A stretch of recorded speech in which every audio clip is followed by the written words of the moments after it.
Welcome to the Friday at 4 podcast series with your host Charles Luttrell and co-host Steve Kent.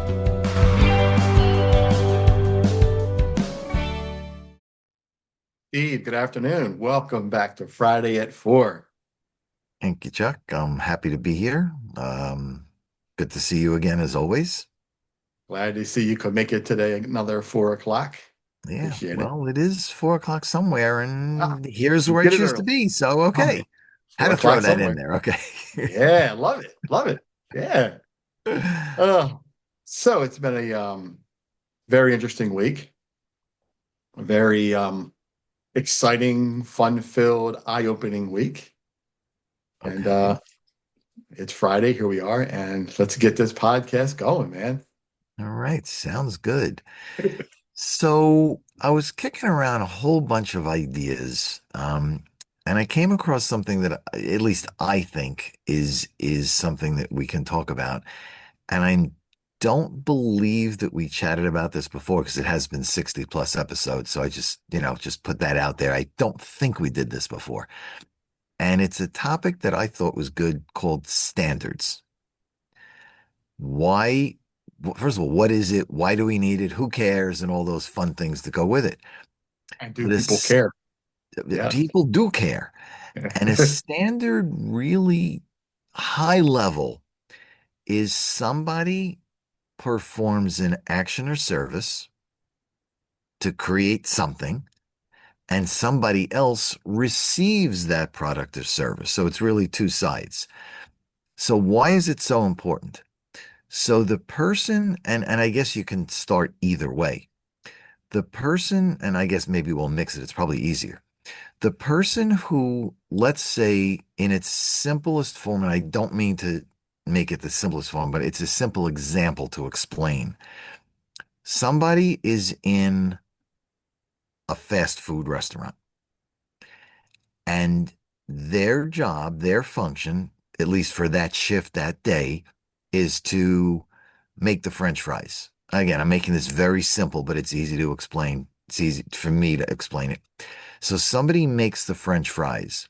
So they have to know how many French fries, however that's measured, to take out of a bag or a box, put it into a fryer or however they make it, The basket. cook a basket.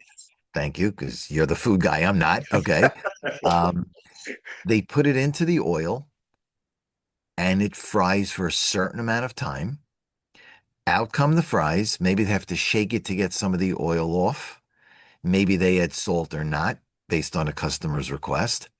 They put it into some type of box, bag, plate, wherever they put it, and it's served to the customer. So the standard of making it the same way every time is important because the person who's receiving those French fries in this example expects cooked the same way, taste the same way, same amount of maybe not specific fries because they're different sizes, but the same size portion. So somebody makes something, somebody receives it. Simple example, but it's two ends, if you will, of a transaction. And it makes a lot of sense to the person who's paying for it. Am I getting value, the perceived value for my money?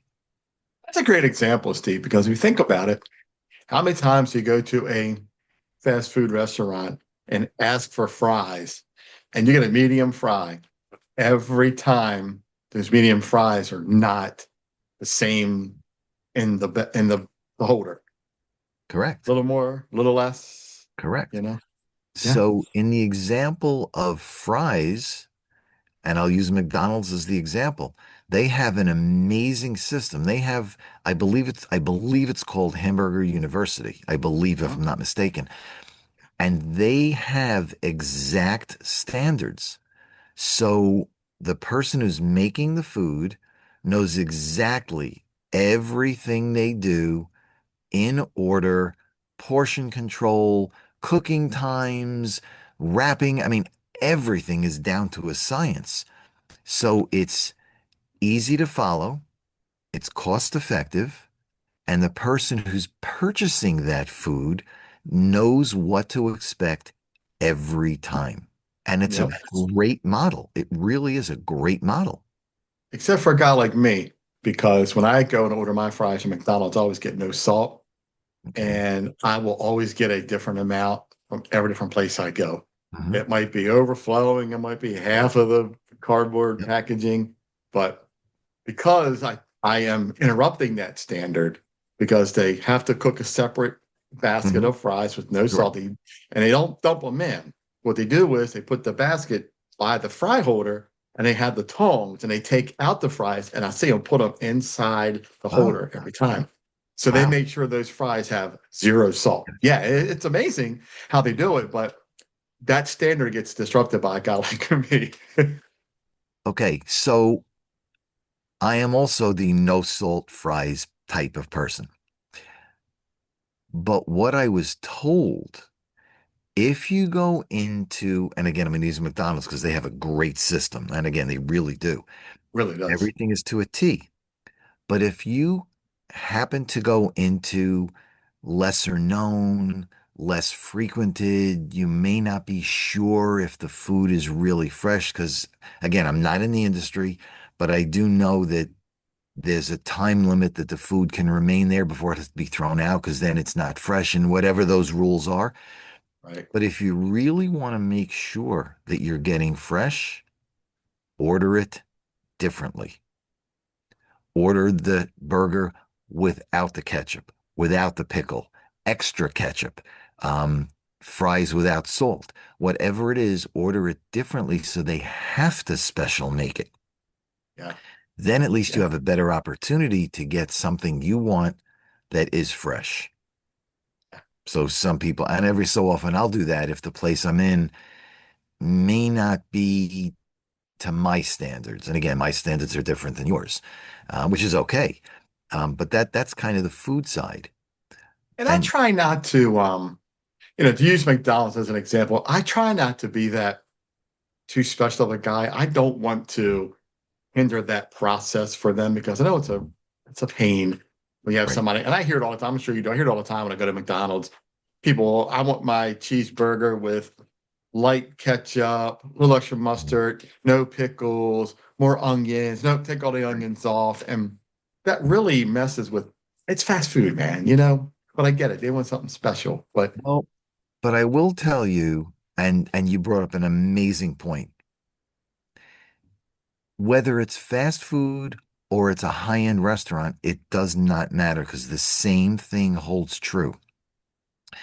The person who's making the person or people that are making the food, they're making it a certain way. And they have, for lack of a better term, the process of what they have to do. Pick up this, put it in here, stir this, mix that. They know exactly what's done in what order. yeah, If you do change the order, you do mess up that process. You really yeah, do. it And you may does. not realize it because people have different tastes, different dietary restrictions, whatever else. So you really do need something different. Yeah. But if you go in, and that's why if you go into a restaurant and they're taking your order and you start to make changes, they're going to kind of give you a little look because you're messing around with the process. Now, yes, you're paying for it. You're entitled to something different. I get that. But understand, you are messing with the process. And if you get the wrong person cooking on the other end, your food may be a little different tasting. Okay. A little extra. Yes, a little bit different tasting. Okay. Right. But I'm not saying it's going to happen, but it could. Right. Right. But yeah, but I mean that's the food side. You go in to get you go in to get your teeth cleaned. You know you're gonna sit down, they're gonna put the bib or whatever they put on you so the water doesn't splatter. You get a certain cleaning, they're gonna use Drool certain napkins. I like to call it the drool napkin. the drill napkin. That's a great term for it. But they're gonna do certain things in a certain order. Yeah. And when you go in, that order could be, and again, I've never really paid attention because whatever you want me to do, I do, right? But it could be you walk in, maybe x-rays first, maybe they'll do fillings next, maybe they'll do the floss or the water pick next, maybe they'll shine up the teeth last. Whatever that process is, it's the process. It's the standard of what's expected to be done Yeah. by the dental hygienist, by the dentist, and what's expected to be done and received for and services paid by the person sitting in the chair. Yeah. So regardless of what you're going into, it's that process and the standard. And the same thing holds if you go to work. We talked about, let's say, the McDonald's and the fast food. We talked about a dentist. But if you go into work in an office, same process. You're expected to be there on time. You're expected to do a certain amount of work, and you're expected to be paid for that work, whatever your pay cycle is, a week, 2 weeks, a month, whatever your pay cycle is. And it's the same thing. And if you don't get that work done, then your supervisor, manager, whatever your person up is, the standard says, Chuck, you were supposed to do X, you didn't. So the standard now says I have to give you a write-up. Or the standard could say, Chuck, you did a great job. Now we're going to give you a raise. We're going to give you a promotion. So again, two ends of the spectrum, but the Yeah. standards are there to recognize and monitor what Mhm. you do as it should Yeah. be. Because, people say I get an annual review, but I always keep saying, why are you getting an annual review? Because if you do something wrong during the course of the year and you don't find out until that annual review, they could withhold your increase or your promotion. You should be getting monthly or quarterly informal, hey, by the way, just in case you didn't realize it, this could be modified a little bit. Yes, it's documented, but now you have the opportunity between that discussion and the annual review to correct whatever they wanted done.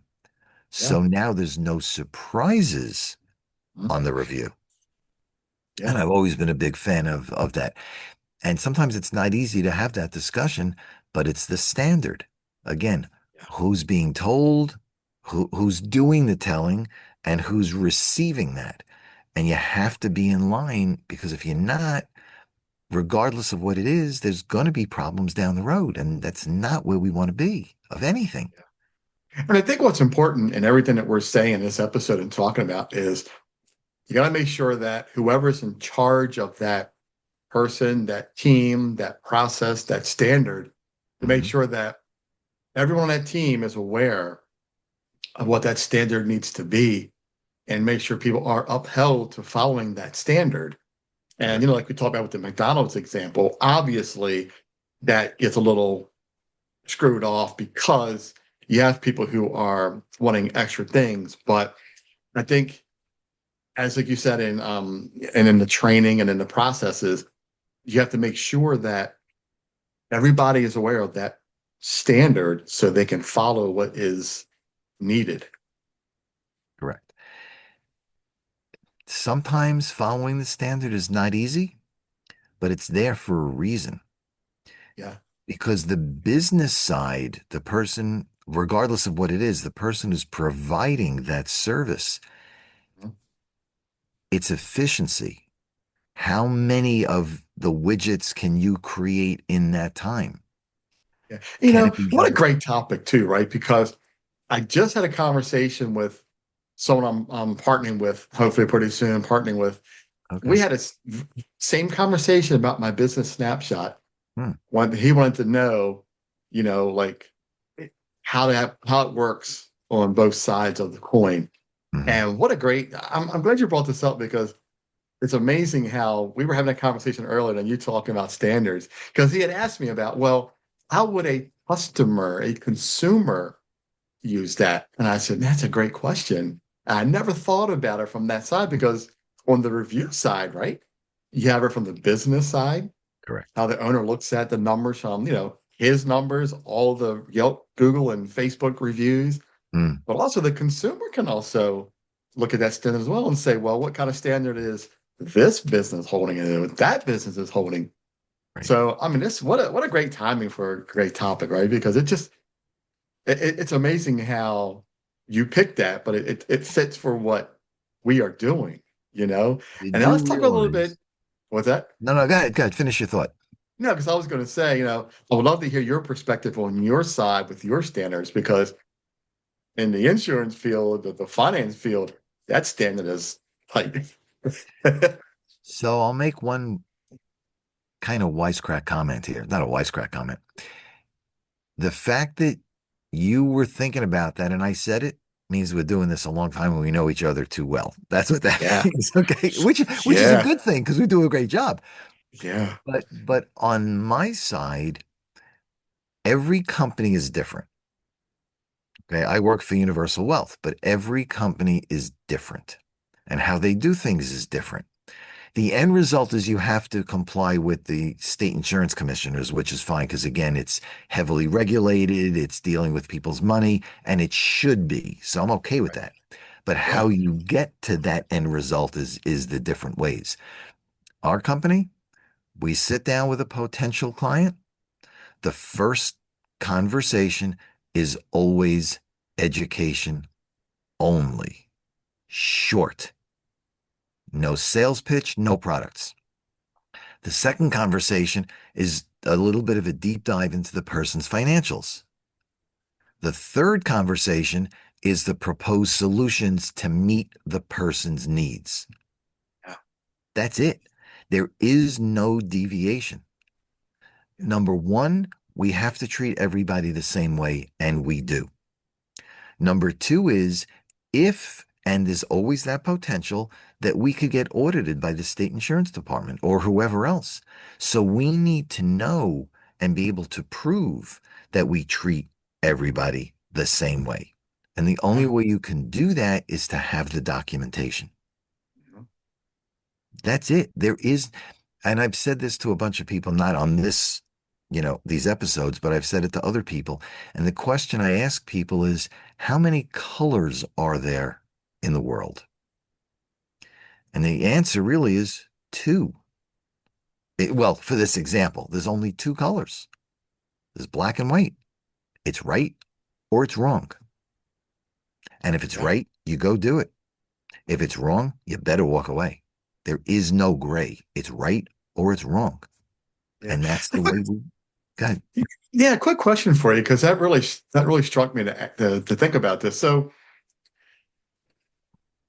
how many times, or I don't want to say how many times, but how frequently does your company or even you look at those standards to say, am I doing what I'm supposed to be doing and following on a daily basis, hourly basis, weekly basis, monthly basis? All the time, Yeah, all the time. yeah, We have various checks and balances through the system so they can see, okay, so you worked with this customer. mhm, Did you have that first conversation? Did you have that analysis of the person's personal financials? Did you create the the potential solutions? Did you have the right paperwork signed? Because as you go step by step, if you don't, something down the road is not going to work and they're going to pick it up in yeah, any number of ways. And yeah, some people say, well, that's too much oversight. My answer, I'm happy for it yeah, because and something you had said before, I put myself in the shoes of the end client. I would expect standards that those steps, one by one, in the yeah, right order, are followed. yeah, Because if somebody's trusting me with their financials and they know that down the road, 5, 10, 20, 30 years down the road, they're going to need that money, it better be there. and something was wrong in that process. Yeah, Right. And if yeah, something is wrong, the standard is there, the standard is not followed, Yeah. I don't want to be in a position 30 years down the road to say to Chuck, oh, I kind of took a shortcut. I'm sorry, but you don't have your money. You're not getting it. Chuck's Have a gonna nice come day. after me. I mean, really come after me. Okay. But Yeah. we don't want that to happen, nor should it happen. And again, put And I, yourself in the customer's shoes.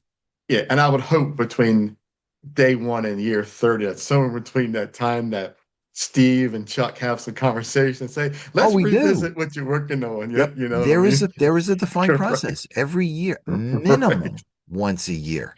We have a Yeah. conversation. Minimum once a year, we have a conversation to make sure that what we put into place is working the way it's supposed to be working. Yeah. So if it's for some reason it needs a minor alteration or a minor change, we have the time to do that so you can still get where you want to be down the road. Yeah.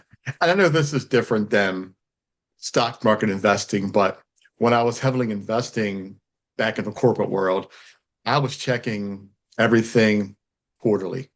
I want to Okay. know how my Okay. finances were doing, where is my number growing, where is it not Right. growing, where do I move this money to Hmm. really maximize it? Right. And I don't know, is that a standard in your insurance world? Is it quarterly or is Well, that like overkill? so in the insurance world, the typical rule of thumb is annual review.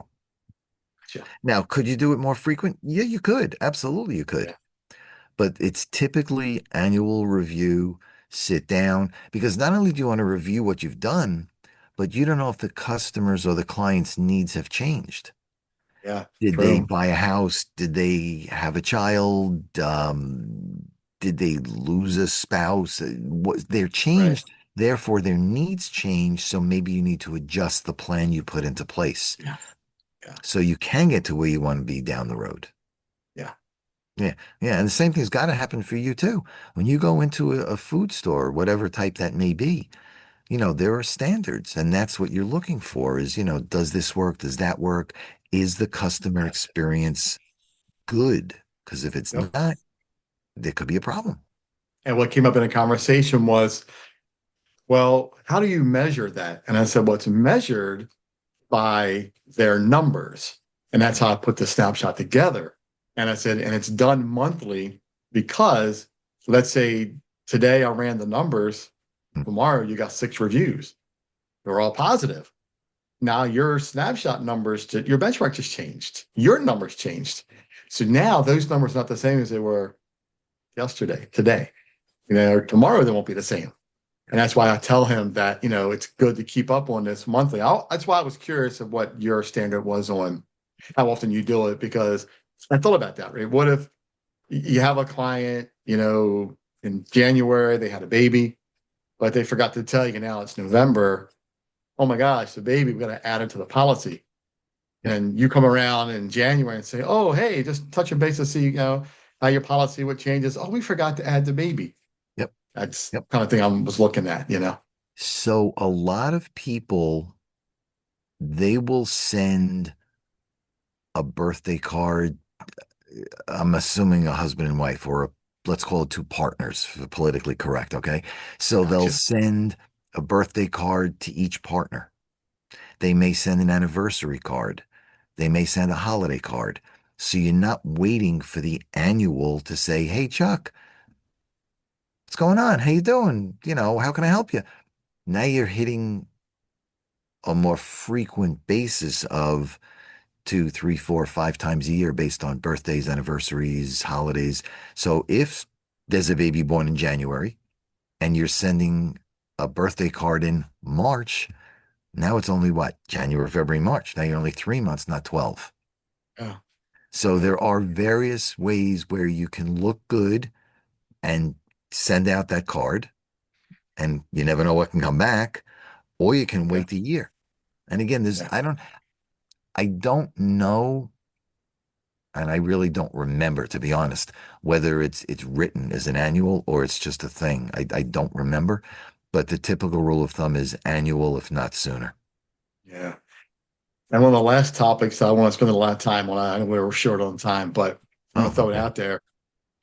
The thing that I got hit with earlier And I think East Coast, West Coast may be a little bit different. I'm not sure. I'm not out there yet to really explore what their standards are, Okay. but I would sit with, well, I don't think people really care too much about their numbers. Hmm. And I didn't say, huh. I said, well, let me tell you about the East Coast. They care about their reviews. They care about their numbers. They care about them a lot. And he was very curious to say that, that's interesting, you know? So again, I'm not in your industry, but you may not care about the dashboard's numbers or what you're putting together. I know it's the wrong term and I apologize. That's fine. Um, but do you look at your revenue? Do you look at your expenses? Those are numbers. So if you're not looking at customer reviews, are you looking at anything else? Because if you're not looking at your numbers, you may not be in business too long because then your expenses could be more than your income. You And can that only is do that exactly so how I long and then you're broke out it of down. business. And that's exactly how I broke it down. I said, so you might not look at your reviews or your immediate numbers. I said, but eventually you're going to look at your revenue. And then Mm-hmm. when you see that failing, then it's too Yep. late because you didn't look at Right. anything else to see why your business is Right. failing. Now you're out of business. And then you went, good point. We all know, and I am not a heavy math person. Um, I'm not sure I can spell the word statistics, but we know numbers. You can play with numbers. We know this. But there are certain things you have no choice. You got to pay your mortgage or rent. You got to buy food, um, put gas in the car, whatever else you do. You have to do certain things. If you don't have the money to cover those things, those are numbers. Those are numbers. So if you're not monitoring numbers, what are you doing? What are You you know, monitoring, so right? what are you doing? And again, you can only go in debt so long and then you're in trouble. Well, I told you a couple episodes ago, we talk about this a lot, and at least it comes from me a lot, is that I hear so much that I'd rather just stick my head in the sand and not even worry about nothing. Everything's good. How can you run a business like that? It's merely You really can't. impossible to You not really look at can't. anything. You can't. Right. Yeah. Because you don't know, again, income expenses. You don't know who's taking advantage of you. Yeah. You don't know. Yeah. Yeah. But anyway, we could beat on this all day long. So okay.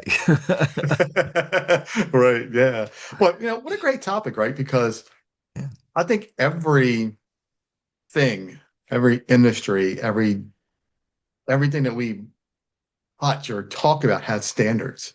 And I Hmm. think trying to get people to uphold those standards can be a challenge. And that's where I think I come in is that I can help you keep and meet those standards by showing you your business numbers, your snapshots, show you what your industry is, show you what your competitors are doing.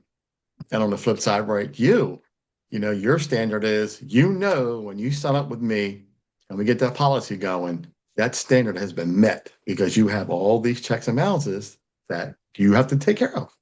Yep. And it should be. Yeah. So you know what to expect. You know what you're paying for. It Yeah. should be. And the person providing that service knows what to provide. So it works Yeah. on both sides. Yeah. I would love to get um, Ken on here from the car dealership, my car dealership buddy. I would love Okay. to get him on here and hear his take on this standard in the car industry because I'm really Mm. curious, to see how do you All right. uphold those standards? I mean, you got a customer that walks in with an expectation and Mm. you can't meet that all the time. I mean, him and I talk No, about it you all the time. can't. He gets No. all this off the wall stuff. And it boggles my mind. How does a car salesman really get through that to uphold those standards, right? I mean, sometimes you bend over backwards for a customer Yeah. and then you lose them. Right. Sometimes you don't do a lot for a customer and they love you because, well, gee, you were just there. What an interesting industry, right? It is. It is. Every industry has its thing. Yeah, right. Yep. Yeah. Yep. All right. Good stuff. I Good don't for you. know. What a great topic you picked, and Mm, I'm glad you did because I didn't know you were going to talk about this. And the conversation I had earlier and yesterday and the day before just fell in line to really. It's weird how the universe worked at this one, right? Because it, mm. it it drove us to this point to talk about industry standards. Yep. It's important. It's very important that you know Yeah, what you're paying for and what to provide. So yeah, yeah. very important. And I think that's something too, like you talked about, right? If we don't have these standards, then you have chaos. Yes. And no one knows what they're doing. Take the fry example real fast. You can't put the fries in the oil if the oil's not hot. Well, the fries aren't going to look great.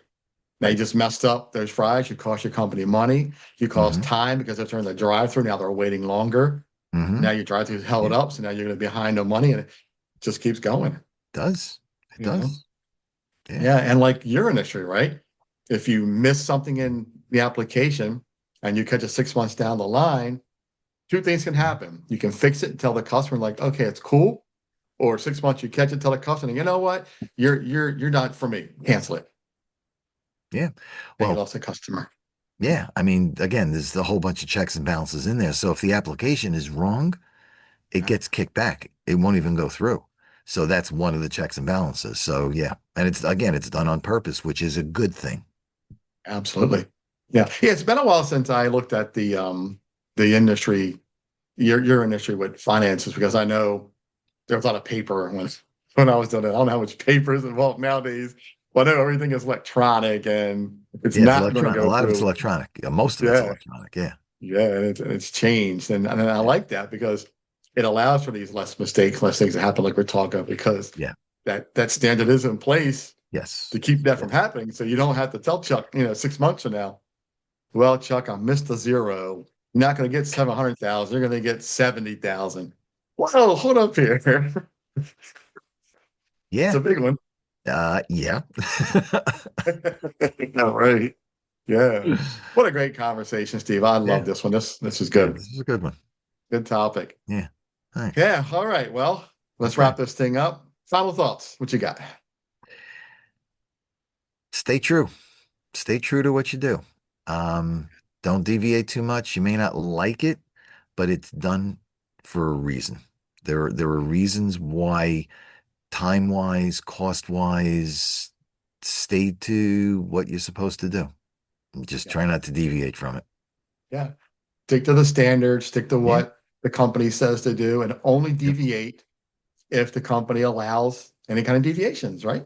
Correct. Correct. Yeah. Always ask. If you're not sure, always ask because the downside Yeah. could be significant because depending on what you're doing.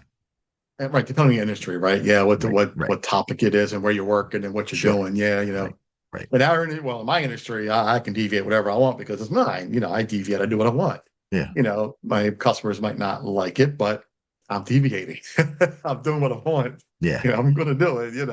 And I know with you, you can't deviate too much because well, the Can't computer's not deviate going at to let you. all. Yeah. Right. Which is okay. Because again, based on the impact, yeah, we should not be able to deviate. So that's fine. Yeah. Yeah. Now, will the system allow you?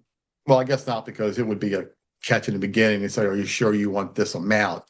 You sure you want this number of years? Sure you want this policy?" So yeah, that's either a yes no click, and it's not going to go past unless that's something that's Well, signed off by the customer, right? well, Yeah. again, yeah, because anything you Yeah. do is agreed.